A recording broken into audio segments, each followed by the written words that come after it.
Assalamualaikum warahmatullahi wabarakatuh. Perkenalkan, nama saya Titin Dahlia Komalasari. Saya dari kelas 6A PG PAUD Untirta. Saya dari kelompok 6 yang terdiri dari Salsabila Yuderami dan Anisha Puspitasari. Di sini saya akan sedikit memaparkan materi tentang egosentris.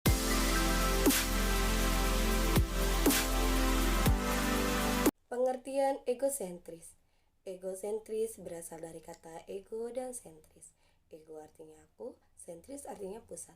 Jadi, egosentris artinya berpusat pada aku. Anak usia dini pada umumnya hanya memahami sesuatu dari sudut pandangnya sendiri, bukan sudut pandang orang lain. Anak yang egosentrik lebih banyak berpikir dan berbicara tentang diri sendiri daripada tentang orang lain, dan tindakannya terutama bertujuan menguntungkan dirinya. Harlock 1993. Hal ini terlihat dari perilaku anak, misalnya masih suka berebut mainan, menangis, atau merengek ketika keinginannya tidak terpenuhi. Egosentris adalah ketidakmampuan untuk membedakan antara perspektif milik sendiri dengan perspektif orang lain. Khadijah 2016. Egosentris pada tahap pra-operasional ini tidak selamanya buruk, karena merupakan suatu pendewasaan bagi anak usia dini. Egosentris menurut Khadijah 2016 dapat ditandai dengan berpikir imajinatif, berbahasa egosentris, memiliki aku yang tinggi, menampakkan dorongan ingin tahu yang tinggi, dan perkembangan bahasa mulai pesat. Egosentris merupakan suatu perhatian yang amat berlebihan terhadap diri sendiri, sehingga individu merasa bahwa dirinya adalah seorang yang penting dan menjadi tidak peduli dengan dunia luar dirinya. Sejati 2019. Meskipun egosentris anak akan melambung pada masa praoperasional, namun egosentris yang dimunculkan akan berbeda-beda pada setiap anak. Hanya ada 3 bentuk egosentrisme. Yang pertama, merasa superior, yang kedua, merasa inferior, dan yang ketiga, merasa jadi korban. Yang pertama, merasa superior. Anak berharap orang lain akan memuji sepak terjangnya dan diberi peran sebagai pemimpin. Anak menjadi sok berkuasa, bosi, tidak peduli pada orang lain, tidak mau bekerja sama, dan sibuk berbicara tentang dirinya sendiri. Yang kedua, merasa inferior. Anak akan memfokuskan semua permasalahan pada dirinya karena merasa tidak berharga di dalam kelompok. Anak inferior biasanya mudah dipengaruhi dan disuruh orang lain karena dia merasa perannya dalam kelompok sangat kecil. Maka anak inferior kadang bersikap egosentris. Yang ketiga, merasa jadi korban. Anak merasa diperlakukan tidak adil sehingga mudah marah pada semua orang. Keinginannya untuk berperan dalam kelompok sangat kecil sehingga akhirnya kelompok cenderung mengabaikan kehadirannya. Egosentrisme pada anak ini baru merugikan bagi penyesuaian diri dan sosialnya. Jika terjadi berkelanjutan, umumnya begitu anak mulai memasuki sekolah, egosentrisme sedikit demi sedikit mulai berkurang. Jean Piaget, seorang ahli perkembangan anak, memasukkan anak usia dini pada masa pra-operasional 2-7 tahun. Salah satu ciri pada masa pra-operasional ini adalah bersifat egosentris. Oleh karena itu, peran pendidik dalam hal ini adalah membantu mengurangi egosentrisme anak dengan berbagai kegiatan. Misalnya, mengajak anak mendengarkan cerita atau storytelling, melatih kepedulian sosial dan empati anak dengan memberi bantuan pada anak yatim atau korban bencana alam. Kasus egosentri pada anak usia dini. Dalam perkembangan usianya yang masih anak-anak, ada beberapa contoh sikap yang membuat orang dewasa berkata itu sangatlah nakal, seperti sikap egosentris. Sikap ini merupakan sikap ketidaktahuan anak terhadap pola pikir atau sudut pandang dan menilai suatu masalah dengan mementingkan diri sendiri atau ingin menang sendiri, dikarenakan kesadarannya yang belum terbentuk secara sempurna. Contoh egosentrisme pada anak yang dapat Anda ketahui. Yang pertama, tidak mau mengalah. Terkadang ada pola sikap dari anak usia dini memiliki tingkah tidak mau mengalah, terutama pada kasus anak yang memiliki adik atau kakak yang usianya tidak jauh berbeda, atau sesama temannya. Contoh pada saat anak bermain yang tidak mau mengalah dalam memperebutkan mainan. Tingkah laku ini terkadang membuat orang tua merasa tidak sabar atau kesal. Namun itulah sikap dasar anak-anak yang tidak tahu apa itu baik dan apa itu tidak baik. Yang kedua, iri dan cemburuan. Contoh egosentrisme pada anak lainnya adalah sikap cemburuan dan iri yang memang dimiliki setiap anak usia dini. Contohnya, pada saat anak merasa cemburu karena tidak diperhatikan, cemburu melihat ada anggota keluarga baru, seperti memiliki adik baru, atau iri melihat teman atau saudaranya memiliki mainan baru, dan sebagainya. Sikap ini memang sangat natural dimiliki anak-anak, karena ketidaktahuan tentang arti dari sikap cemburu dan iri. 3. Tantrum.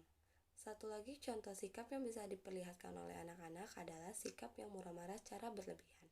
Apabila anak tidak diberikan apa yang ia minta atau mau, atau diminta untuk tidak melakukan hal yang tidak boleh, maka ia akan bersikap marah dan ngambek. Pola tantrum pada setiap anak berbeda-beda. Ada yang bisa diatasi dengan bujukan, namun ada yang sulit untuk dibujuk. Karena itu, orang tua harus pandai dan memiliki tingkat emosi yang tinggi untuk menghadapi tipe anak dengan sikap yang seperti itu.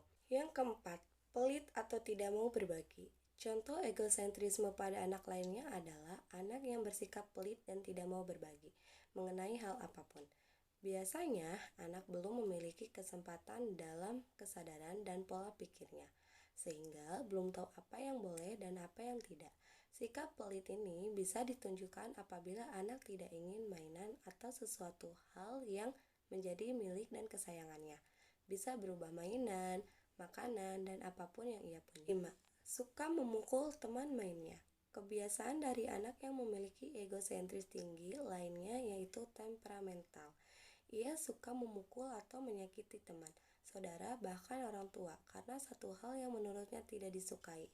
Hal ini tentu bisa diatasi dengan didikan serta pengajaran secara perlahan, dengan menerapkan pola nasihat, keteladanan, dan contoh dari orang terdekatnya. Perbedaan egosentris anak usia dini dengan orang dewasa. Pertama, orang dewasa mungkin kurang egosentris daripada anak-anak karena mereka cenderung menggunakan perspektif mereka sendiri ketika menilai penafsiran orang lain dan bukan mengandalkan pada proses psikologis yang sama sekali berbeda untuk pengambilan perspektif. Kemungkinan kedua adalah bahwa orang dewasa dan anak-anak berbagai standar egosentris otomatis dalam pengambilan perspektif. Orang dewasa dari waktu ke waktu menjadi lebih baik dalam mengoreksi diri diperlukan. Orang dewasa kurang egosentris daripada anak-anak, bukan karena mereka cenderung untuk secara otomatis menafsirkan persepsi mereka secara egosentris, melainkan karena mereka lebih baik mengoreksi dengan penuh usaha bahwa interpretasi awal dalam tahap proses berikutnya untuk mengakomodasi perbedaan antara perspektif mereka sendiri dan perspektif orang lain.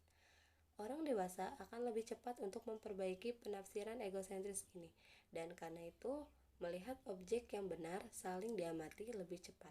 Jika dikonfirmasi, hal ini akan menunjukkan bahwa perbedaan dalam hias egosentris antara anak-anak dan orang dewasa yang diproduksi oleh varian dalam terkontrol daripada proses mental otomatis.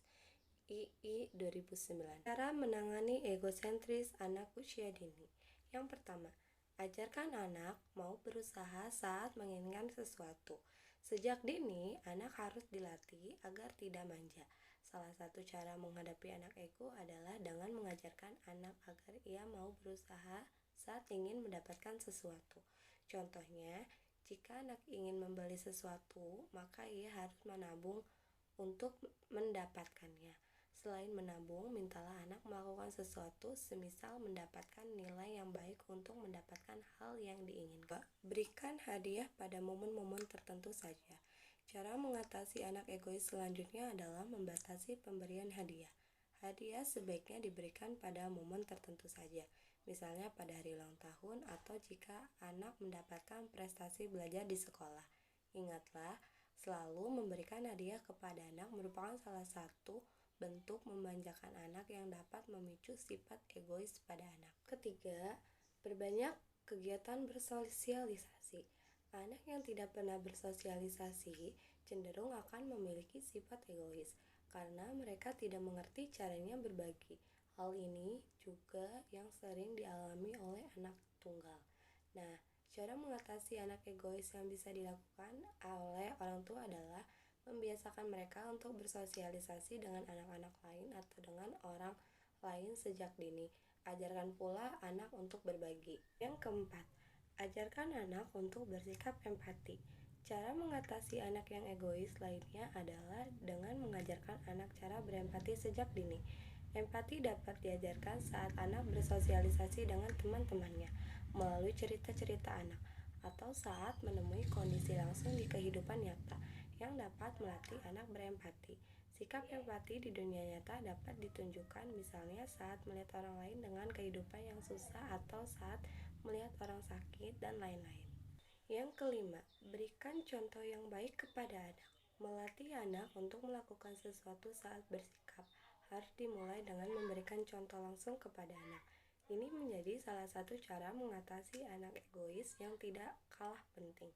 Percuma jika orang tua mengajarkan anak untuk berempati, tapi orang tua tidak mencontohkan sikap empati tersebut kepada anaknya. Jika orang tua egois, tentulah anak akan mencontoh sikap egois orang tua. Yang keenam, kembangkan karakter anak. Cara mengatasi anak egois memerlukan kemauan orang tua dalam mengembangkan karakternya. Lagi-lagi bersosialisasi serta menanamkan nilai-nilai positif kepada anak sejak dini merupakan kunci pengembangan karakter anak. Mengembangkan karakter anak seperti bersikap terbuka, jujur, dan percaya diri juga dapat mendukung sikap positif lainnya, misalnya empati, sehingga secara perlahan dapat mengurangi keegoisan anak. Yang ketujuh, berikan pujian sewajarnya. Memberikan pujian kepada anak merupakan hal baik agar anak merasa senang dan percaya diri. Namun demikian, memberikan pujian secara berlebihan juga tidak baik untuk perkembangan anak, karena dapat menyebabkan ia menjadi manja. Cara mengatasi anak egois bisa dilakukan dengan memberikan pujian sewajarnya kepada anak. Berikan pujian jika memang anak melakukan suatu kebaikan, hal positif, atau berhasil mengerjakan sebuah karya. Kesimpulannya, egois berasal dari kata ego dan sentris. Ego artinya aku, sentris artinya pusat.